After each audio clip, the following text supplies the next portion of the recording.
So what is up, guys? Nick here, helping you to master your technology, and welcome to the iPhone 14 Pro versus the iPhone 15.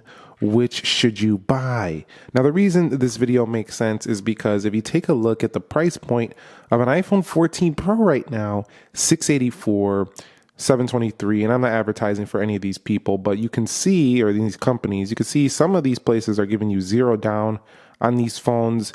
And you can see that the price point is just generally very close in a lot of places, in a lot of respects, to the iPhone 15 right now. So it's kind of a question, should I go with the Pro of last year, have this fancy premium Pro line of iPhone, or should I get this iPhone 15, which is sleek, new, but also the base model? That's the question of this video. Now we're going to begin with the body and build, and I'll tell you which one I think is the better option. Now, I think the iPhone 14 Pro is the more premium, durable option. So if you're concerned about durability and you really like premium feel, I'd pick the 14 Pro. However, keep in mind that the 14 Pro definitely does have the ability to attract a lot of smudges on the sides. You can see right there. And I didn't want to clean these off just to prove to you that. You also have a lightning port, which is a little bit of an older standard. But especially in the deep purple, the space black, it's really, really visible on the edges. So it's pretty gross actually to see all these oils on here. But at the same time, from a distance, and when you do wipe this thing down, which if you don't use a case, you might have to do regularly, it looks absolutely stunning. So a very premium looking iPhone, you know, with the triple cameras, you got the Pro model. The con of this phone though is that it weighs quite a bit. So the weight of the iPhone 14 Pro is over 200 grams on a 6.1 inch display.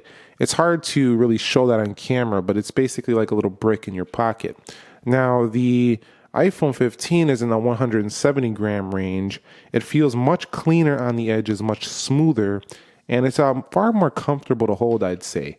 So even though it's the same size, it's a much more comfy daily phone. This kind of reminds me of back in the day with like the iPhone 7 stuff, but like if you were to bring that to the new age, just like the modern version of a iPhone 7, just that nice feel on the back.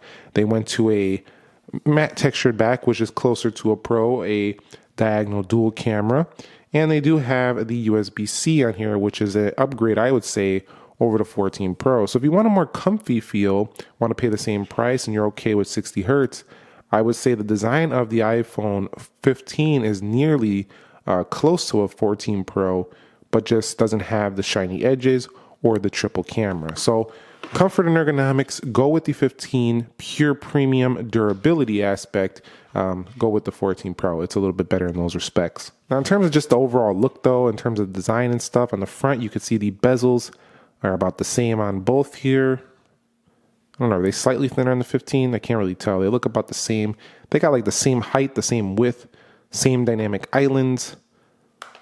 The 14 Pro definitely looks thicker and a little bit more squared, I would say.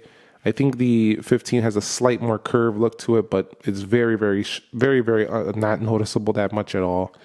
But the 15 still has that base iPhone look though. So if you don't like that and you want the more premium look, clearly that's going to be the iPhone 15 Pro. Now, in terms of display, both of these do have OLED displays. The iPhone 14 Pro actually does have a really nice ProMotion as well.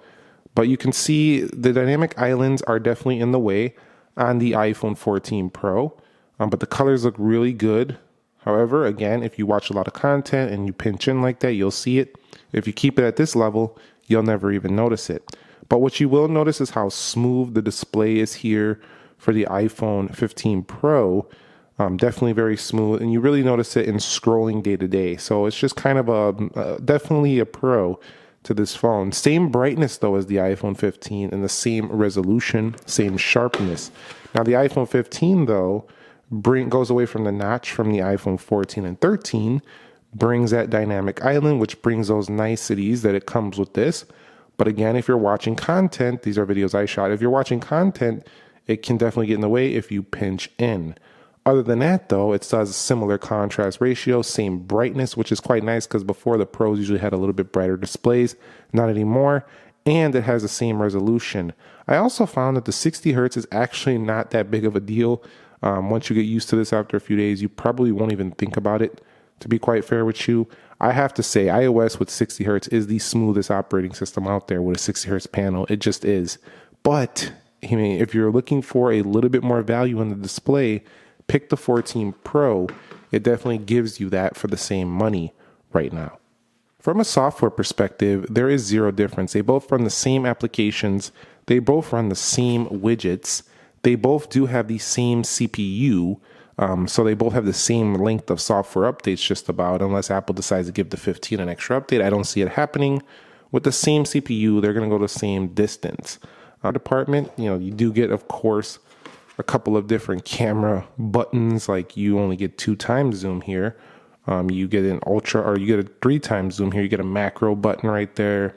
And then on the iPhone on the front, on the 15, if it detects your face in photo, you do get the automatic portrait. Over here, you won't get that.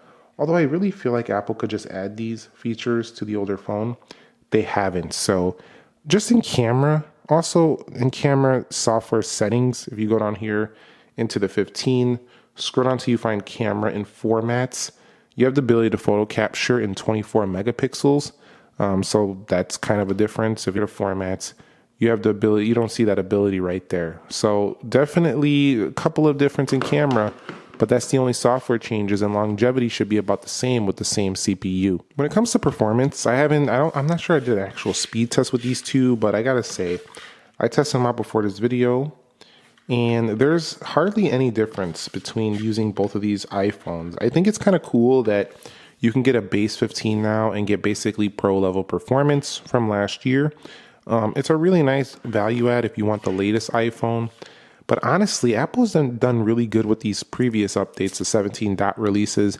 The iPhone 15 was getting a little toasty at first, and some people asked, does it get as toasty as the Pros? No, it never did, but it still got a little more toasty than I would like. But in these latest updates, it pretty much runs like a 14 Pro. I mean, it's very impressive that Apple's getting away with a 60 hertz, yet still giving you really great performance. Now, when it comes to the battery life, I will say that the iPhone 14 Pro never was the most impressive iPhone to me, but in recent updates, it's been actually doing quite well in battery life. It gets through pretty much a full day. When you start using the camera a lot, it can definitely drain quite a bit faster. And when you go into this low power mode, you automatically get tweaked down to 60 hertz, so you're basically running like an iPhone 15 display here. But it's kind of jarring when you put it in low power mode, so I tend to keep it off of there. But it's pretty much an all-day phone easily. It does really well. Now, the iPhone 15 is also a really strong battery performer, kind of similar to the 13. Maybe not quite as good, but it's quite similar. It charges quite slow with USB-C, as does the iPhone 14 Pro. But I find the battery life to eke me a little bit longer on the iPhone 15, probably like an hour or two. It's not like massive end of the world, way better, but it's definitely enough to give it the win. So if you want better battery life, I recommend the iPhone 15. When it comes to their cameras, we are looking at, there's not really a big hard decision here. The iPhone 15 Pro is the one you want if you like to take macro photography because it has a dedicated macro mode. It's also the one you want if you want to do things like pro resolution, which would mean that you're going to do your own like editing post production. This is those features are seriously pro features. They're features that you really need to use. Now, as somebody who uses my own camera, I actually never really use these pro features because I already use those features in my actual camera, and then I just leave it in the regular mode. But you have the ProRes because I don't think these iPhones are, quite as good as the sensor sizes of real cameras. So I don't even care. But at the same time, if you want to do some post production and stuff like that, the ProRes here, the raw modes and stuff, that is really where the 15 or 14 Pro is going to be a winner. Also has more zoom 15 times. However, it's a lot of digital zoom. And I kind of like on the 15 that you finally have more zoom than before. You have a 2 times crop on that 48 megapixel camera for a 24 megapixel shot. And I find that the digital zoom up to 10 times actually looks better on here than the iPhone 14 Pro. I think it's because it's cropping in at 24 megapixels, so it just looks better to me on the iPhone 15. Also, you have an ultra wide, and you can still do macro mode on an ultra wide, but there's no dedicated mode. And then in video, you don't have Pro Raw Res, anything like that. but it kind of gives you that easy to use feel. Reminds me a lot of the iPhone 13, iPhone 10. Just an easy to use, really solid camera setup. It's the better general consumer camera. These are not actually directly comparable photos. I didn't take these out together. It was very cloudy, but I'm going to show you just some samples on each phone and just show you the capabilities. You can see that you're going to get some stunning photos, obviously, on this iPhone 14 Pro with some incredible video quality. So when you go over to the 15, you get Smart HDR5, which actually gives you a little bit better of an HDR shot. So if you're looking for maybe a little bit more dynamic range, there's like this post-processing that looks a little bit sharper too on the iPhone 15. So if you're looking for that, this is going to be the move. But you're going to be very impressed even with the base model iPhone 15 camera. It is quite good. It's literally like a pro iPhone camera without that telephoto lens. It's really that good. So camera wise, it's really you really got it really depends on really how you use both of those. They also connect to Bluetooth quite fast via things like AirPods, and whether you have the USB-C or the Lightning versions, they connect quite quickly. So they did a very good job in that respect as well. Both of them have Bluetooth 5.3 and both of them have Wi-Fi 6. So very fast in Wi-Fi performance as well. And 5G performance was slightly better on the 15, but it really just depends on your carrier too and where you're at when it comes to that. The last thing is going to be resale value. Now, I think the 15 or 14 Pro is going to net you a better resale value just because the 15 base models tend to drop a little faster. Both of them still will have really good resale, but the 14 Pro, I think, will hold it a little bit longer, a little bit better. Even though it's a year old, by next year, I think the 15 will be worth a little bit less than a 14 Pro. The Pros just hold their value better because they are Pro iPhones. They are the top of the line. At the end of the day, which to buy? This has been a very tough call throughout this video. They're very, very closely matched, even though the iPhone 14 Pro is a Pro line of phone. I would say if you're really in the phones, you really like ProMotion, you want a premium gadget, you want a lot of zoom, you want the iPhone 14 Pro. You want to do gaming, it's going to look better on the 14 Pro because of the 120 hertz. If you're a casual day-to-day iPhone user and you are definitely not on your phone all the time, you're busy with your life, the 15 is a better option because it's lighter. It fits in the pocket smoother. It just has a more everyday carry kind of feel to it. And it's cleaner. You don't get dirty as much. It's just overall, I think, the better everyday pick for the everyday person.